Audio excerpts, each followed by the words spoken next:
खातिर देवी मैया अंगना निपलियो हे।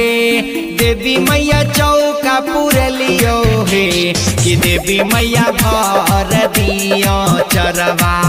ही अंगनवा बिन ललनवा मोहरा सुना लागई है कि देवी मैया भर दियो चरवा ही अंगनवा बिन ललनवा मोहरा सुना लागई है। तोहरे खातिर देवी मैया कलशा बैठलियो हे कि देवी मैया कलशा बैठलियो हे कि देवी मैया भर दियो चरवा ही अंगनवा बिन ललनवा मोहरा सुना लागई हो कि देवी मैया भर दियो चरवा ही अंगनवा बिन ललनवा मोहरा सुना लागई हो।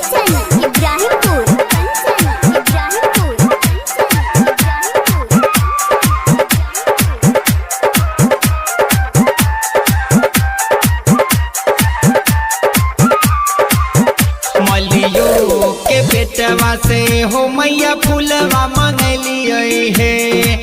हो मैया फूलवा मांगलिए हे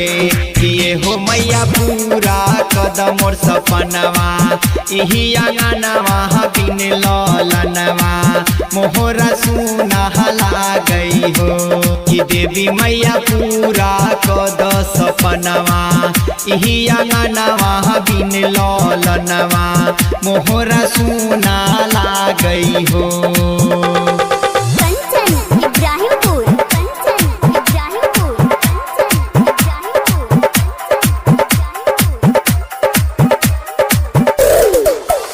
तोहरे खातिर मैया नवरात्र भूखलिए हे मैया नवरात्र भूखलिए हे कि हो मैया भर दमोर चरवा ही अंगनवा बिन ललनवा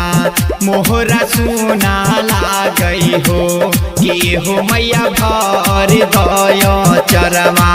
ही अंगनवा बिन ललनवा बिना सुना लागई हो।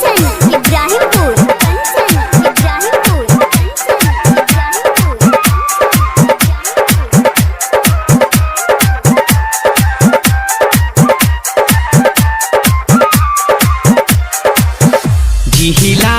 सुपौल से हो मैया चुनरी मंगलिए हे हो मैया चुनरी मंगलिए हे हो मैया बहना बोलाई घर में पूजावा करवलिए हम तोहरा बोलिए हे कि हो मैया बहना बोलाई घर में पूजा करवलिए माई तोहरा बोलिए हे।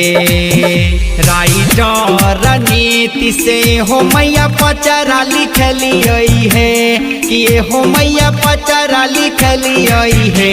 कि हो मैया गाबिल हर बन खन ई भजनवा मोर अंगनवा